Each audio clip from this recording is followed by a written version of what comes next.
सुरुवात त्यांनी केली, दादांनी सुरुवात केली. दादांनी सुरुवात केल्यानंतर मी पाहतोय मागच्या 10-12 वर्षामध्ये सेम तेच आरोप आहेत सगळे. बर म्हणजे 2019ला असतील, 2017ला, 19ला, 24ला तेच आरोप आहेत. तेच आरोप दादा करतात. मी कधी त्यांच्या आरोपावरचं कधी उत्तरच दिलं नाही. यावेळेस काय आलं की शहरातल्या लोकांनी मला सांगितलं आणि मी माझ्या बोलीभाषेमध्ये बोललो. माझं काय हे नाही, विषय नाही, पण त्यांना आव्हान मी दिलेलं नाही. मी माझ्या शहराचं नेतृत्व करत असताना माझ्या शहरातल्या लोकांनी जो माझ्यावर विश्वास दिला हा तो विश्वास सार्थ करत असताना मी किती प्रामाणिकपणे काम केलंय, किती चांगल्या योजना आणल्यात, किती चांगले प्रकल्प केले, त्या प्रकल्पाची गरज का होती हे सांगितलं मी. त्याच्यात माझ्यावर आरोप करायला सुरुवात कुणी केली आहे तुम्ही सगळ्या न्यूज चॅनलनी मागं जाऊन पाहावं. कुणी माझ्यावर आरोप करायला सुरुवात केली, व्यक्तिशः माझ्यावर आरोप करायला सुरुवात केली. एक सांगा, त्यामुळं मी माझ्या भाषणामध्ये हा अजित पवारांना सत्तेत आल्यानंतर पिंपरी चिंचवडची महानगरपालिका कुठल्याही परिस्थितीत हवी आहे.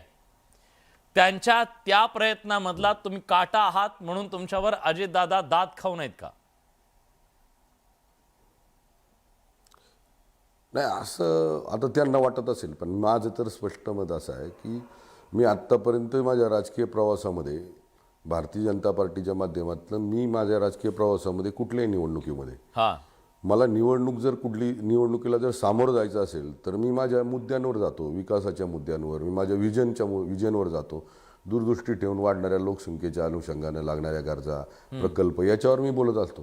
तुम्ही माझ्या 2024च्या जरी विधानसभेची जर माझी पूर्ण हे पाहिली असेल त्याच्यामध्ये मी कधीच असं कुणावर चुकीचे आरोप किंवा बदनामी केली नाही.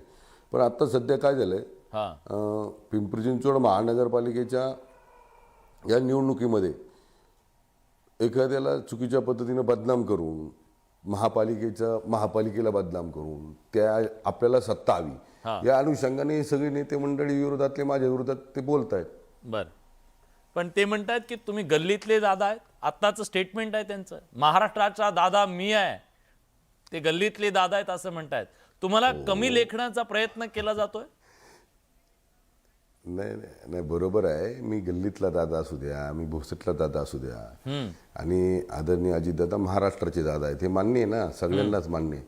महाराष्ट्राचे दादा पूर्ण परिवारासहित 29 महानगरपालिकेच्या निवडणुका सोडल्यात आणि भोसरीतच येऊन का बसलेत?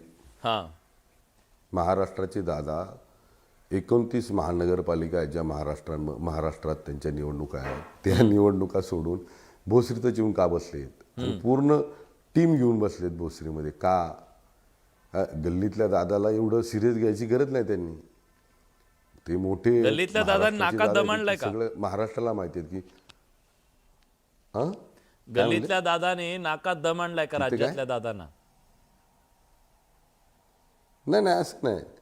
मी नाही, भारतीय जनता पार्टीच्या प्रत्येक नगरसेवकानं, प्रत्येक पदाधिकाऱ्यानं, कार्यकर्त्यानं, फार आमच्या बूथवरच्या कार्यकर्त्यानं भारतीय जनता पार्टीची विचारधारा तळागाळात पोहोचवली आहे. आणि मागच्या 2017 पासून 2022 पर्यंत, त्याच्यानंतर 4 वर्ष प्रशासकीय काळामध्ये ही जी कामं आम्ही केलीत ना, त्यामुळं कधी कधी असं समोरच्यांना वाटतं की बाबा ही कामं मी का करू शकलो नाही? एवढे वर्ष माझ्याकडं सत्ता होती, एवढे वर्ष माझे प्रतिनिधी होते, त्या प्रतिनिधींना का नाही जमलं?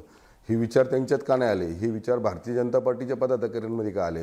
हे विचार भारतीय जनता पार्टीच्या आमदारांकडे का आले? हे विचार भारतीय जनता पार्टीचं सरकार राज्यामध्ये आल्यानंतर त्यांच्या नेतृत्वांकडं, राज्याच्या नेतृत्वाला कसे आले? हे जे त्यांच्या मनात जो हा चालला आहे तो हाच आहे. एकंदरीत तुम्ही पाहिलं असेल सुरुवातीपासून आत्तापर्यंत ही निवडणूक फक्त आरोपावर समोरच्यांनी लिहिली आहे. मी माझी पहिल्यापासून ही निवडणूक ही आहे ना याच्यावर नेली, यातले काही आरोप अतिशय गंभीर आहेत ना, मी बोलतोय. त्या आरोपांना केवळ आरोप म्हणून कसं चालेल? त्यातले काही